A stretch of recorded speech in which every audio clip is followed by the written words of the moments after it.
Materi katekesi mingguan Gereja Betel Tabernakel Krisalem Tulung Agung 1 Maret 2026. Tema teologi. Sebagai Kristen, kita tentu sering mendengar tentang teologi, tetapi apakah kita benar-benar memahami apa itu teologi? Katekesi minggu ini kita akan bersama mendalami tentang arti dari teologi dan bagaimana hal itu bermula dalam iman kita.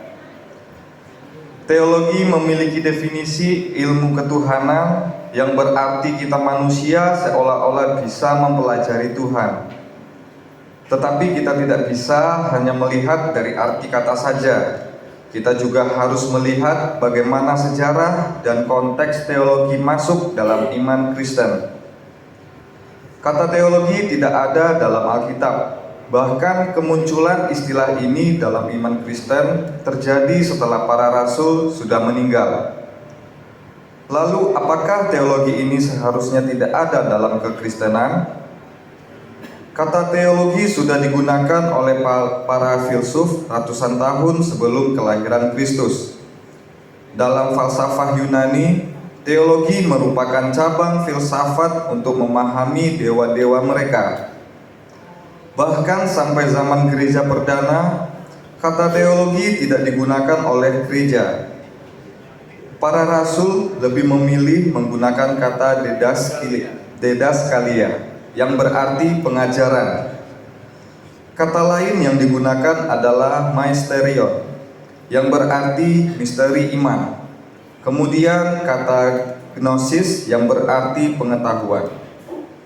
Jadi dalam penghayatan para rasul, pengenalan tentang Tuhan itu didapat dari ajaran Kristus dan mengimaninya dan bukan dari mempelajari ilmu. Sekalipun teologi tidak pernah disebutkan, tetapi konsep teologi itu sendiri terkandung dalam surat-surat para rasul yang mengajar tentang bagaimana Tuhan itu. Sama halnya seperti kata Trinitas yang tidak pernah disebut dalam Alkitab, tetapi konsepnya sudah ada sejak kitab Kejadian. Dari sini kita dapat memahami bahwa teologi adalah buah dari didaskalia atau pengajaran Kristus dan para rasul. Awal mula teologi bisa ada dalam iman kekristenan adalah karena adanya pertanyaan Cur Deus Homo, yang berarti mengapa Allah menjadi manusia. Pertanyaan ini sudah ada sejak gereja awal, bahkan sampai sekarang ini. Bila Allah Maha Kuasa, bukankah Dia cukup bersabda maka manusia akan bebas dari dosa? Mengapa Dia harus turun menjadi manusia? Pertanyaan ini yang memicu para pengejar gereja untuk dapat memberi jawaban. Untuk menjawab pertanyaan seperti itu tentu tidak bisa hanya sekedar dijawab, tetapi perlu menjelaskan seluruh rangkaian ceritanya. Hal ini menuntut supaya Kristen lebih disiplin dalam beriman. Artinya orang Kristen harus memahami imannya. Dunia tidak mengenal iman, dunia lebih mengenal pengetahuan atau ilmu. Maka Kristen harus menggunakan bahasa dunia untuk menyebarkan iman. Dari sinilah kita sadar bahwa teologi itu diperlukan bukan untuk iman kita, tetapi untuk menjelaskan iman kita pada dunia. Konsep ini sudah terlihat jelas dalam Injil Matius yang berusaha menjelaskan Kristus dengan kerangka berpikir Yahudi.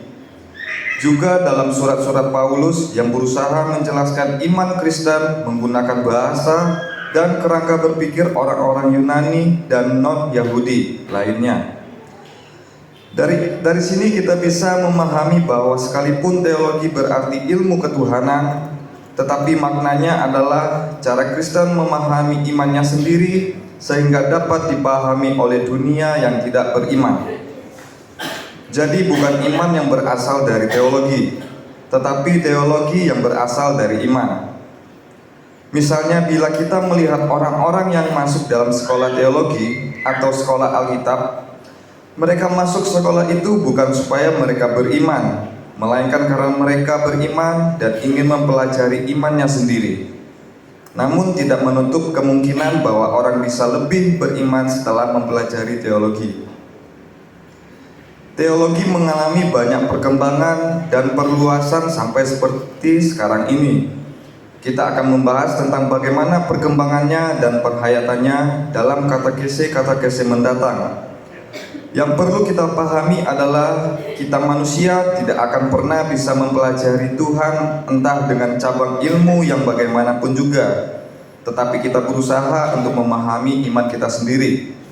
Kemuliaan pada Bapa dan Putra dan Roh Kudus seperti pada permulaan, sekarang, selalu dan sepanjang segala abad. Amin.